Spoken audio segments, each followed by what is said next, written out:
I am the owner of a dilapidated inn. Business has been tough, but I have a reason why I must protect this place. Just when I was about to give up, a penniless old woman with a story appeared. I've always been a burden. Treated harshly by her son, she reminded me of my own grandmother. And with a single word from her, unbelievable changes began to happen at my inn. My name is Zach O'Neill. No customers today either, huh? The inn I run is in shambles. Hardly anyone would choose to stay here. Even I think so. But this place is important, handed down to me by a mentor. I want to protect this place with all my heart, so I continue to run the inn.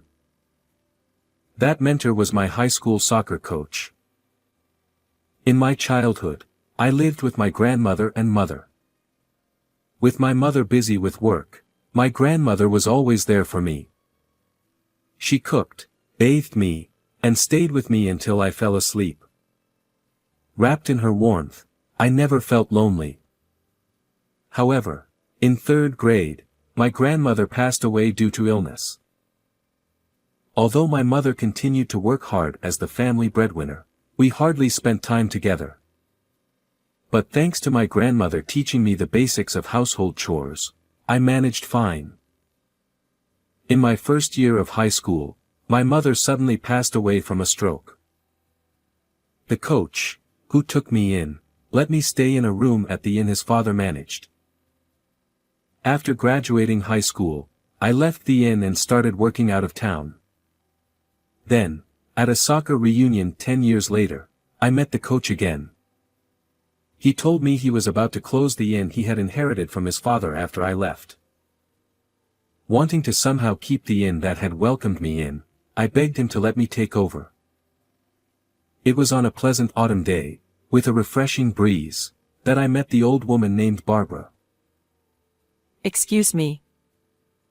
While cleaning the entrance of the inn, bathed in the sunset, I heard a voice behind me. I turned to see a small elderly woman, probably around 70, standing there. "What can I do for you?"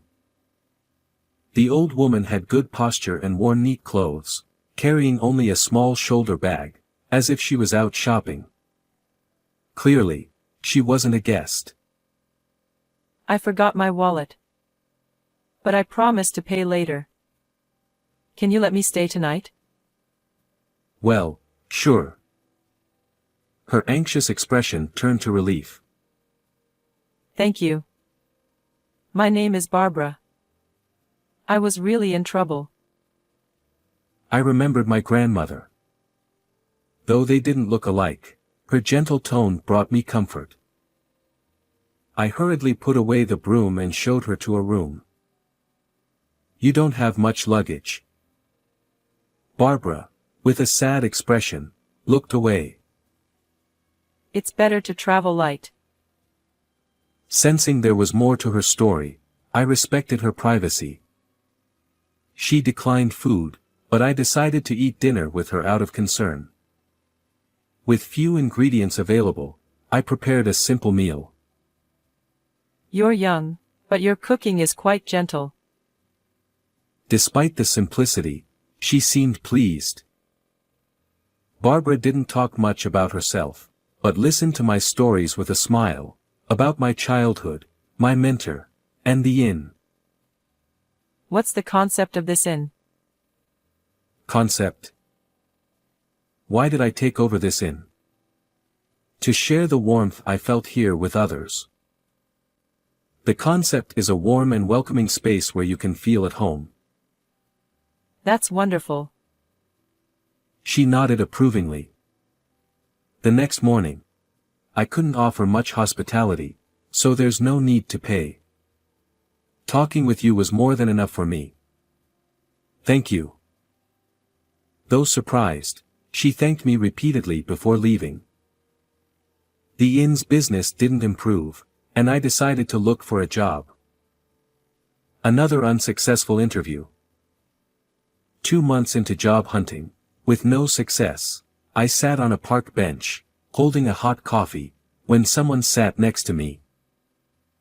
Under a wide-brimmed hat, I recognized the profile. "Barbara?" She turned to my voice. "It's Zach, from the inn." Oh, Zach.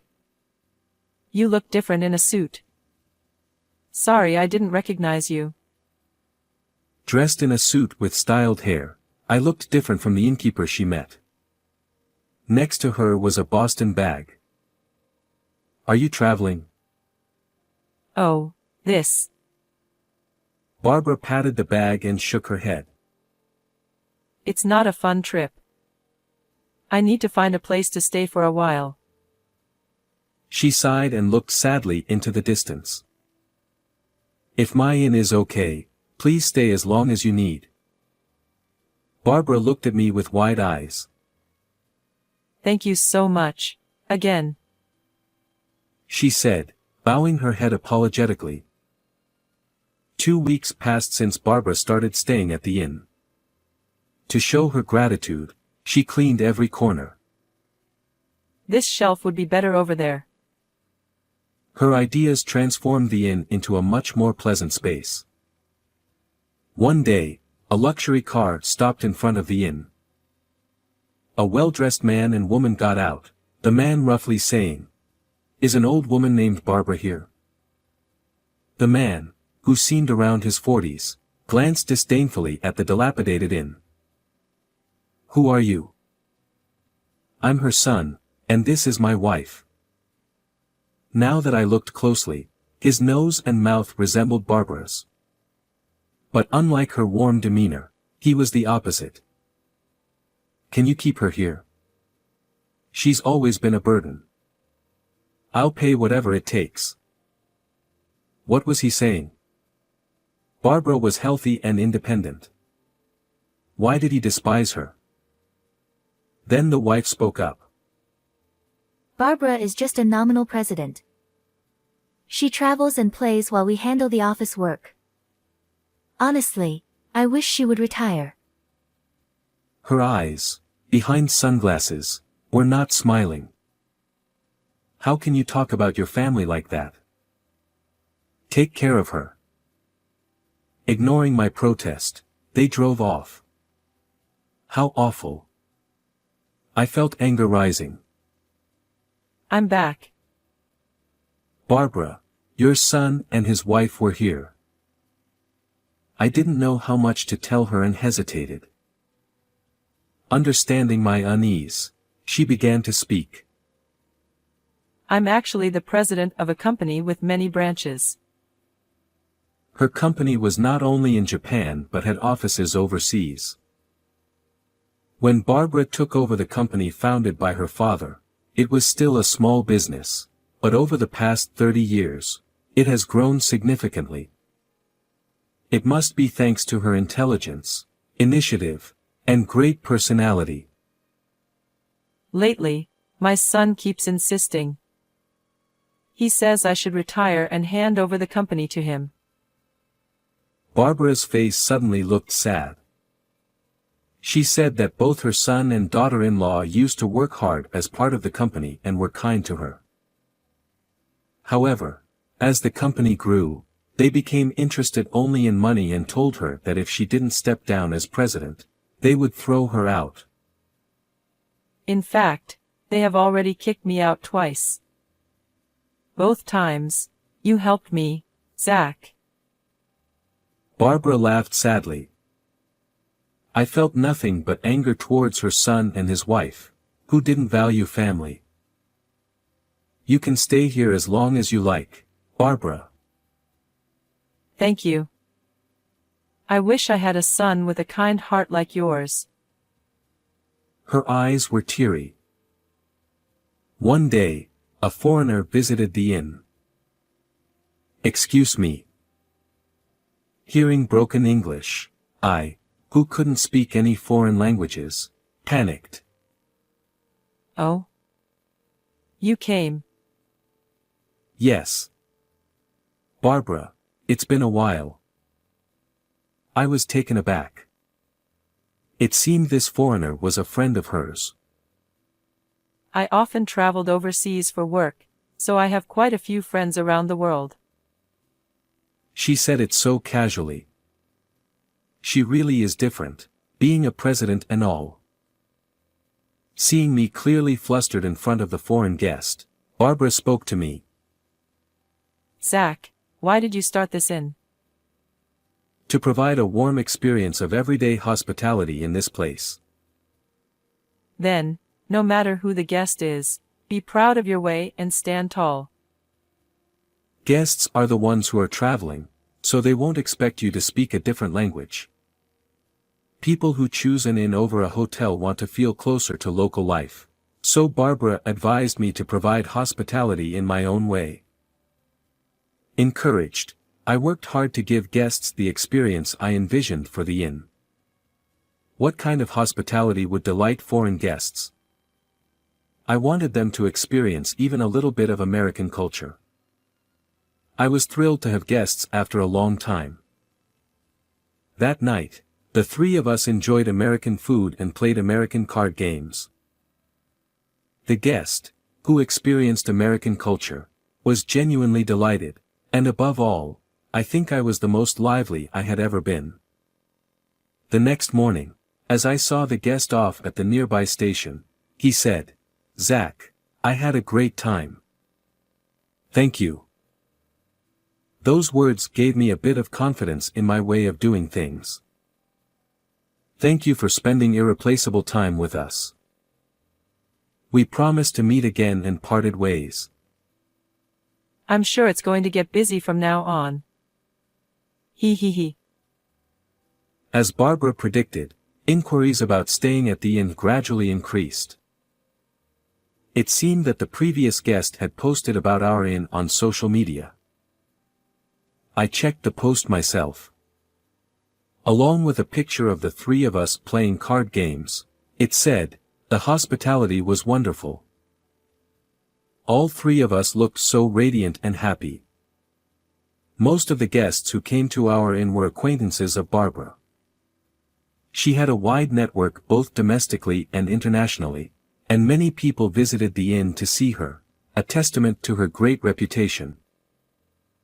Thanks to this, the inn's business gradually stabilized, and I decided to stop job hunting and focus on running the inn. One day, a familiar luxury car stopped in front of the entrance. It was Barbara's son and his wife.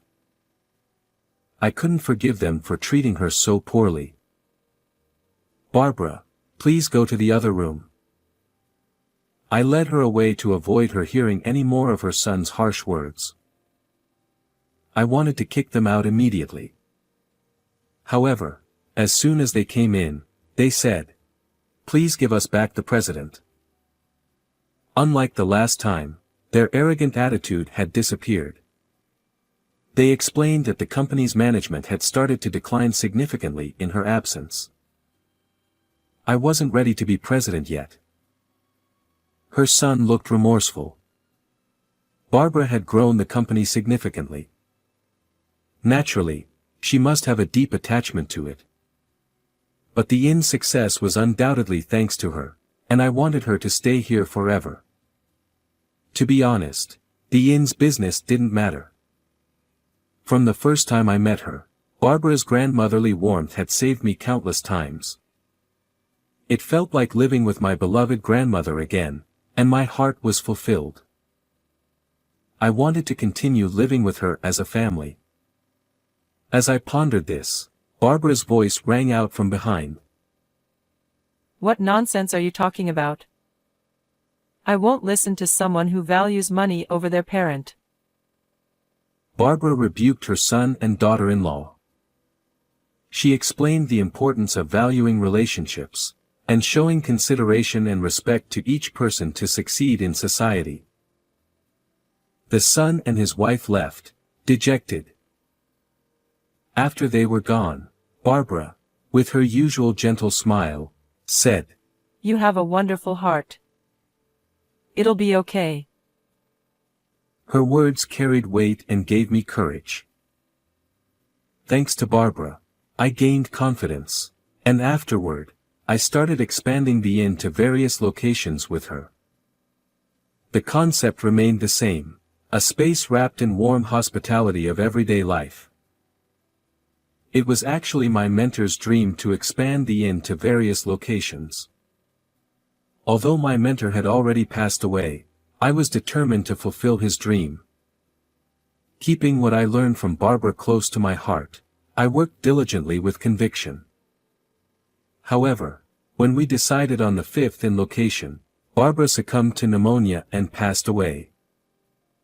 On the inn's website, where Barbara regularly blogged, condolences from friends around the world poured in.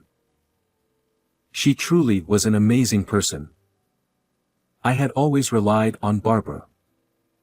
I wondered if she had really been happy staying by my side. Now, I felt a pang of regret. Zach, long time no see. Turning around, I saw the man who first posted about my inn on social media.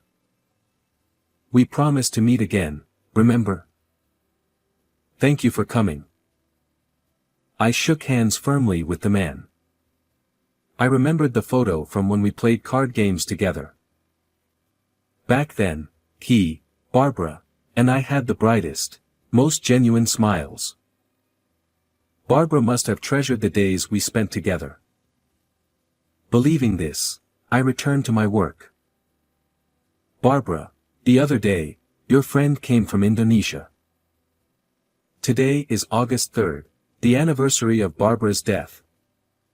Every year on this day, I visit her grave and update her on my life. Even after she passed away, her friends from around the world continued to use our inn. By the way, recently, someone asked if I was your son. I was so happy to be mistaken for her son. I told them that even though we're not related by blood, you're an important family member. They said that since we resemble each other, we must be family by heart.